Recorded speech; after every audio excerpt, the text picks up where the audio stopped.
All right, we're here with another episode of the Rock Fantasy Files. This video is something we're doing for Napalm Records, and we're here with a brand new band, brand new to me at least. We're here to discuss the debut album, We Are the Dragon, out May 7th on Napalm Records, and we're here with Cult of the Svn. Am I saying it correctly? And that's correct. Welcome to the show. We have Timo here on.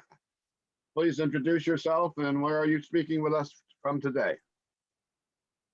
Well, hello. Yeah, I'm a representative of the band Cult of the Svn, and yeah, you can call me Temujin, and I hail from Finland. Excellent. And what can you tell us about this album? This is a debut album from your band. Has there been any other releases before this? Is the first full-length album? Yeah, first full-length, and the previous one was the Luna in the Sky Forever EP, but the those songs are included on the album. So so yeah, debut. I've described it as occult murder pop. So yeah. So yeah, I think that pretty much, you know, yeah, depicts the music. I don't know, simple, straightforward rock and roll / metal / pop, with quite dark atmospheres, I would say. I agree. I could almost throw gothic in there a bit too. Sure. Yeah. For sure. Definitely. Yeah. And as we were talking about the pop, or the pop part of it, my wife and I were watching the video for Venom and for Hellbound this morning, and like we've watched them a couple times over the week as we prepare for as I prepare for the interview, and it's like those songs are just so catchy. They're just gonna pop in your head, Yeah. That was exactly my plan, Yeah, your plan is working so, out well. Yeah, thank you for that. And what can you tell us about you had a couple new videos out on YouTube that our viewers can check out. And if you want to check out the band, please do. And what can you tell us a little bit about, the songs that you did the videos from, which are from the new album, correct? Yeah. My Venom is I think it was like the last song, classically last song, and the main single for the album. And I had the album like the 11 songs ready, and quite a lot of demos. And we came to a conclusion that we need one more song, and it was easily picked from the sort of demo pool. And and yeah, it was the main single. We are doing these videos, because I'm pretty much involved, as a producer, as a writer. And yeah, we do this with sort of like a skeleton crew, just a few people, small crew, and yeah, I think we get shit done. And obviously, when you are, your releasing schedule is quite tight, and when you have like 3 or 4 weeks and you have nothing, like tabula rasa, they say, and yeah, so it's like watching a laundry machine sometimes. But yeah, I'm very very pleased how they came out, and the obviously the video for Hellbound is a lyric video, so yes. I didn't have too much part in that, but still pleased. They are not that typical lyric videos, I think. No. Yeah, very entertaining, I thought. Thank you. I would say what about those songs? Are there any meanings behind some of the songs on the album you'd like to go over with us? Well, yeah, yes, I did. First of all, I did, pre-production maybe 4 or 5 years with these, with the concept, and with the songs. And obviously, I had more songs that ended up in the album, but yeah, it was maybe there were We Are the Dragon, the title song, and I think Luna in the Sky Forever, and Whore of Babylon. They were like, the first songs that came out, and or like, I wrote, and yeah, and it was, I sort of heard it in my head, that how the voice should be, the singing voice, and it took maybe 3 or 4 months to get it right. Okay. That I don't fuck up my vocal cords, and, but yeah, so from that point on, I showed the demos to some of my friends, and they told me that this sounds awesome, man. You should push this, and well, then I did, and yeah, back in 2019 we released the Luna in the Sky Forever EP with 4 songs, and that was sort of obviously our how do you say it, debut. card. Debut. What Debut. yeah. So and we were aiming at a record deal. So, and finally we nailed it with Napalm Records, and yeah, very pleased of the result. From what I gather from watching your videos and seeing some of your promotional stuff from the band, it seems like you come over as a very theatrical stage presence. Is that true? And do you you come over with, do you guys wear costumes or masks and stuff like that on stage? Well, there is corpse paint at the moment, but yeah, there is there will be theatrics. I'm a huge fan, of sort of old school. Obviously Ghost has done this quite brilliantly, but I think that's sort of it. It's quite hard for me to compare, just Cult of the Sun with Ghost. Even though many people are, many people are, yeah. I can hear the similarities in the same vibes at times, but yes, but different. But if that was someone was going to ask me what you reminded me of, I would say probably Ghost, or I would say some like the pop thing, because of the pop with that, very poppy too. But it's very interesting, and I think, yeah, sorry. Yeah, very interesting. And have you guys actually performed live already in Finland or in Europe? Yeah, actually, we've done only 1 show in London so far, and but yeah, I'm a big fan, of theatrics in rock and roll. Not that much of fan, people with jeans and t-shirts.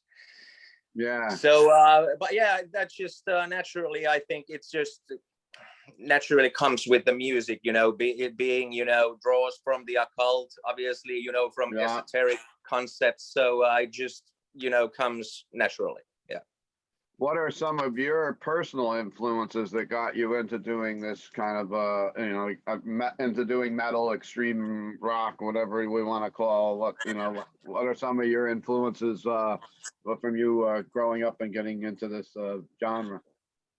Yeah, actually, I speaking of metal, I was about 14 years old back in the mid 90s. When the black metal wave hits Finland. Okay. with bands like Satyricon, Cradle of Filth, Immortal, Mayhem, Marduk. All of them classics, and I was very much into it from the beginning. I think the first one I saw back then, was Timo Borgir's Morning Palace in some, Finnish. I think it was like Finnish version of Much Music back in the day. Yeah. And I was like, fuck, I was just mind blown, and it didn't took too long that I found myself, drumming for a black metal band. Oh, okay. Yeah, about 14, 15 years old. And that was my first like actual band. And we did our first, shows, and obviously we had, Pig Blood, and all the corpse paint. And but then I was growing in a small town in Finland, and but then there started to get a bit weird. I think the small community was a bit afraid maybe of the the black metal wave, and all the long sleeve shirts, and Jesus is a cunt and whatever, praise the whore. Cradle of Filth classics, and all the shirts were banned, and the church started to accuse us of like grave robbing or whatever. So yeah, for sure. So that did it for me, and I thought, as a 14-year-old kid, that okay, this is not good, if I want to work, whatever, I thought I had my future, getting ruined or whatever. And then the band broke up, and then it took like 2 years. Then I joined, and started playing rock and roll, it was a longer journey, maybe 15 years or so. And and then I've done like progressive metal / punk and pop, sort of pop rock. Okay. One album, and I think Cult of the Sun is sort of a mixture of these sonic adventures, in a sense. And I've always liked, good music regardless of genre. So it's sort of easy for me to mix things together. Yeah. I can also hear some maybe Marilyn Manson style in this music. If someone's watching and likes Ghost or Marilyn Manson, I totally recommend it. And and I forgot to ask, what exactly do you do in Cult of the Sun? Are you the drummer? Are you the vocalist? Or are you not allowed to tell us what you do? It's a secret. Well, actually, when in studio, I play all the instruments except the drums, but I, do the sort of programming, and I arrange, the drums, but I don't have the capability, playing drums, as good, as Excellent. It should. So I've got a drummer in studio, but I play all the other instruments by myself. Yeah. So if you're going out on the road and things get back to normal, which we hope one day they may, right? And you're going to have to get a band together for touring, at least some members. Correct? Yeah, I sort of have a lineup ready for that. So but more info about that later. I'm everything is sort of standing by, obviously, because the situation is what it is. Yeah. Of course it is. And I guess what else would you like to, any message to the viewers that we have today about the band, or any closing statements for this interview today?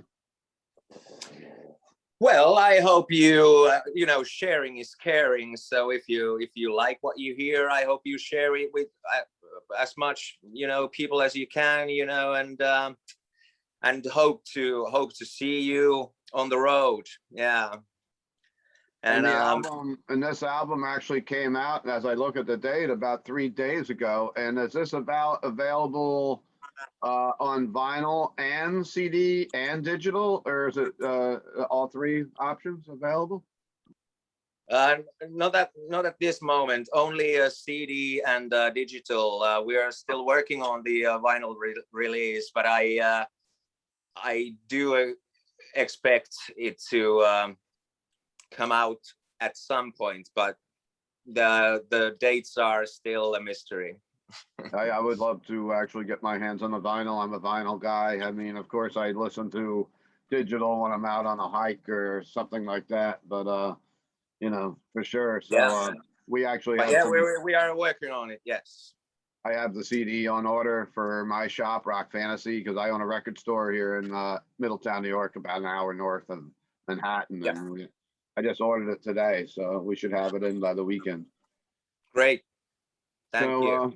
Well, thank you for your time today, and I hope things work out with this band. And I have a feeling that you guys are going to make it pretty big. I mean, the sound to me is great. It's catchy. It's popular. Yet it's kind of evil at times. So yeah, cheers. You know, and I think, you know, because there is sort of the aspect of easy listening. You know, you can sort of sing along and you don't have to care what you sing about. But then there is the other aspect. You know, you turn off the lights, you know, put your headphones on and, you know, dive between the lines. So I think there is depth. Yeah. Hang out in a room like mine with the black lights on, and exactly. Yeah. You know, you have a cute, cool atmosphere going on. Yeah. I thank you very much for that. And yeah, my store sells blacklight posters and everything else. So I'm just we started this channel as an during the pandemic, just to help promote. We have a website and that we're still around, and it keeps me promoting music, which I've been doing for years with the record shop, and it's a way for me to use it, you know, to still channel that energy of promoting some new bands. And I love it, and it was an honor having you on the Rock Fantasy Files today. And, thank you, sir, and thanks for having me. And of course, how can our viewers find you? You have all the social media. Yeah, it's all always at Cult of the Sun with the V's. Cvlt Ov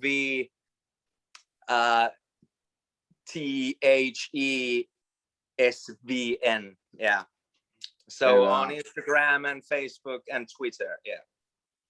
Excellent. And we'll put all those links in the video, and stay well and stay freaking metal. And we can't wait to see you guys, hopefully in the States over here eventually on tour, and come check you out.